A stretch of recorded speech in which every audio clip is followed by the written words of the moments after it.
Good morning, नमस्ते। मैं आपका दोस्त, आपका होस्ट, आप सभी को स्वागत करता हूँ।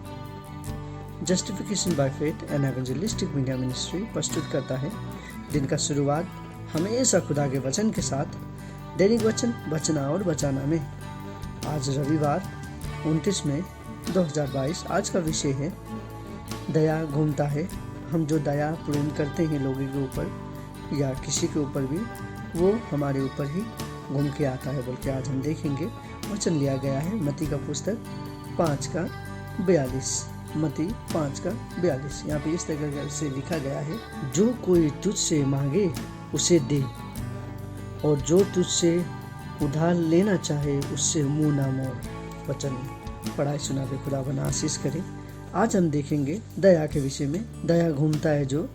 दया क्या है या दया क्यों करना है, दया किसको करे। हम बहुत सारे समय पे जहाँ पे हमें दया दिखाना नहीं चाहिए उस समय पे हम दया दिखाते हैं, और जिस समय पे हमें दया दिखाना चाहिए हम उस समय कमज़ोर हो जाते हैं, क्योंकि हम चमड़ी में बने हुए लोग हैं। हमारे ऊपर ये सब होते रहता है। दया क्या है। दया हम कहें किसी को मदद करना दया है, या कोई हम दया जिसके पास है उसको देना, उसको हम दया नहीं कहेंगे। उसको बस अपना रिलेशन हम बना रहे हैं बोल के हम कह सकते हैं। लेकिन ज़रूरतमंद को देना, उसे हम प्रेम, दया, मदद का रूप दे सकते हैं। जैसे कि वचन कहता है कि जो खुदा आया अच्छे लोगों के लिए नहीं आया। वो किसके लिए आया? वो बीमारी के लिए आया। और उसके बाद वो किसके लिए आया? पापी के लिए आया। धार्मिक लोगों के लिए नहीं आया। जो धार्मिक लोग थे वो तो धार्मिक हैं, लेकिन खुदावन आया है पापियों के लिए। उसी तरीक़ा से दया हमें दिखाना है। जो दया का योग्य है उसे हमें दया देना जरूर, दया दिखाना जरूरी है। दया उसी तरीक़ा से हम कह सकते हैं। अब दया क्या, कैसे हम कर सकते हैं? कोई लोग जब हम इसके ऊपर में जब हम पढ़ते हैं 38, 39 या 40 में हम अच्छे से पढ़े यही पद का, तो हमें अच्छे तरीके से समझ आएगा इसके विषय में। ये क्या कहता है, यदि हमारे पास कुछ कपड़े हैं, 2 जोड़ी कपड़े हैं, तो 1 जोड़ी हमें किसी को दे रहा है जिसके पास नहीं है, या हमारे पास इत्यादि जो हमारे पास है ऑलरेडी, हमें जो ज़रूरत ही नहीं है, जिसके पास नहीं है, हमें उसको दे के दया दिखाना है। ये एक तरीक़ा से हो सकता है। या दूसरी तरीक़ा से ये किसी को हम मदद कर सकते हैं। रास्ते में कोई किसी का गाड़ी नहीं मिला तो हम ड्रॉप कर सकते हैं, वो दूसरी दया हम कह सकते हैं। या बीमारी को हम जाके कुछ मेडिसिन दे सकते हैं, या बीमारी के लिए प्रार्थना कर सकते हैं, वो हम दया कर सकते हैं। कोई चर्च मुसीबत है तो वो चर्च को हम वो मुसीबत से निकालने के लिए कुछ चीज़ का या पैसा का या किसी चीज़ का दया दिखा सकते हैं।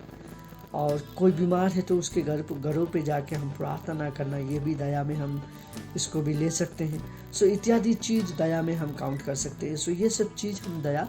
अब ये दया जो आप करेंगे वो कैसे आपका ऊपर घूम के आएगा। देखिए, जो खुदावन था, जो यीशु था, वो कैलवरी क्रॉस में मारा गया। किसके लिए मारा गया? हमारे लिए मारा गया। हमारे ऊपर दया हुआ, हमारे ऊपर ऑलरेडी दया हुआ है। वही दया जो प्रेम खुदा ने हमें दिया है, वही प्रेम हमें बांटना है लोगों के ऊपर। उसे हम दया कह सकते हैं। वो दया में हम ले सकते हैं, क्योंकि यही दया का एक बड़ा मकसद है जो हम एक दूसरे को ऊपर कर सकते हैं। अभी हम जब देखें, ये हम जितने भी लोग चमड़ी में बने हुए इंसान हैं, हम दया का ऊपर तो सोचते ही नहीं है। एक दूसरे के ऊपर दया तो छोड़िए, एक दूसरे के ऊपर हम घिन करते हैं, घृणा करते हैं, एक दूसरे के बारे में हम बातचीत करते हैं, एक दूसरे को मार पीटते हैं पैसे के लिए। इत्यादि चीज़ हम लोगों का पैसा लेके हम उसे दुश्मनी मोड़ लेते हैं। ये सब चीज़ हमें दया से दूर रखता है। दया बहुत सारे समय पे शैतान हमारे जीवन में काम करता है ताकि हम लोगों के ऊपर दया ना कर सके। क्योंकि यदि हम किसी के ऊपर दया करते हैं, क्योंकि खुदावन ने हमें सिखाया है दया करना, हमें लोगों के ऊपर दया करना जरूरी है। बहुत सारा रास्ता है दया दिखाने का।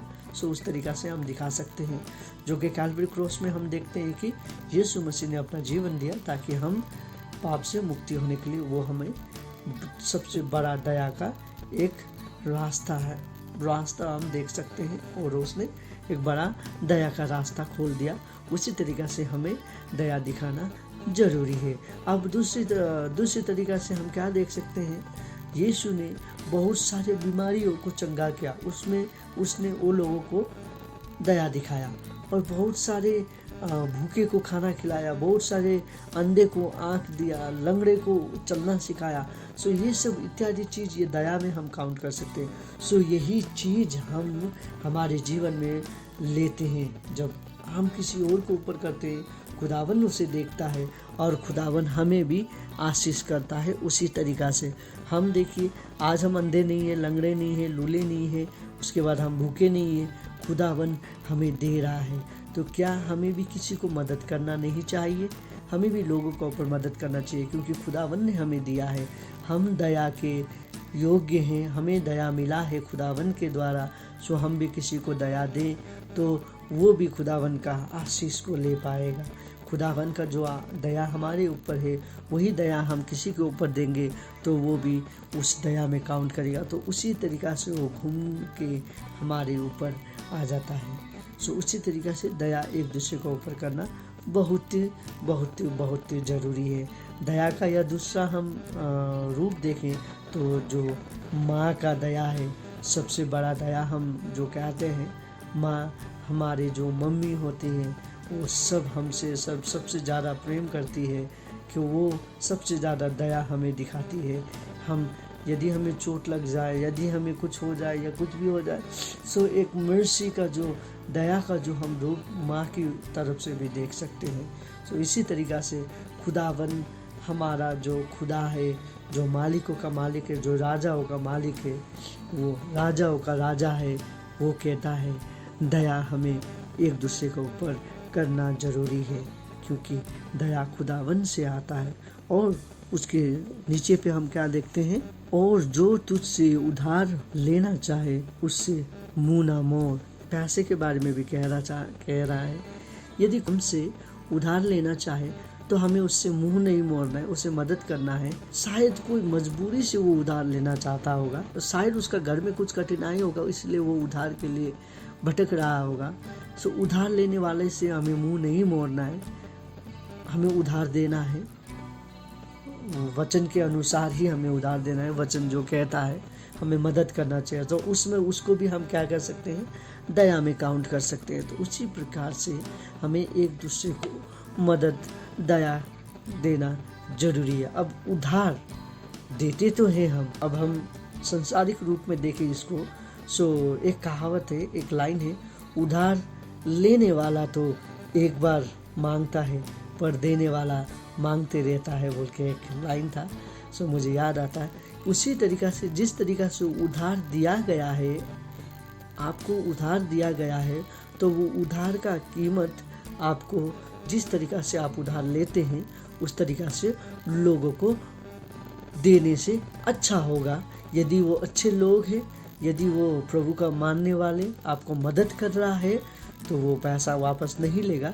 पर यदि आप उधार के नाम से लेते हैं पैसा, तो आप उसे वापस समय पे कर देना है, ताकि ये पैसा जो है वो शैतान का एक बड़ा हथियार है। हम विश्वासी के बीच में शैतान पैसा को एक बड़ा हथियार का रूप में चलाता है। हम जिस तरीक़ा से बाइबल को, पवित्र शास्त्र को हम जिस तरीक़ा से अपना हथियार का रूप में चलाते हैं, वैसा ही शैतान पैसा को हथियार का रूप में चलाता है विश्वासी का बीच में। सो हमें उसमें सावधानी होना है। यदि हम किसी से उधार लेते हैं या देते हैं तो समय पे लेना, समय पे देना बहुत ज़रूरी है, ताकि हमारा जो रिलेशन है वो बनते रहे और हमारा जो रिलेशन है वो हमेशा चलते रहे, बोल हम यही आशा करते हैं।